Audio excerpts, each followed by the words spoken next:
So tell me about what are some of the things that cause spring allergies? Spring allergies are typically due to pollens in the air, and around here we have plenty.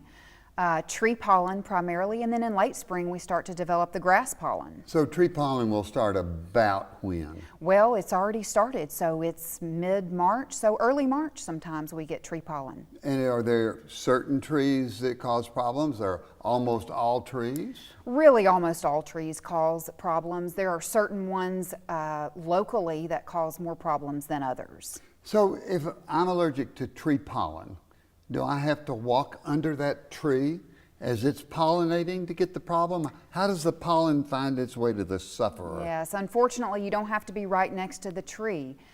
Tree pollen can float for miles through the air, so a particular tree could be far from you and you would still be exposed to the pollen in your nasal passages. So if we've got a certain tree, a birch tree or an oak tree or elm, do they put out pollen for 3 months or usually 2 months, 6 or 8 weeks? Yeah, I think that the time frame would be more like 6 to 8 weeks for most of the tree pollens.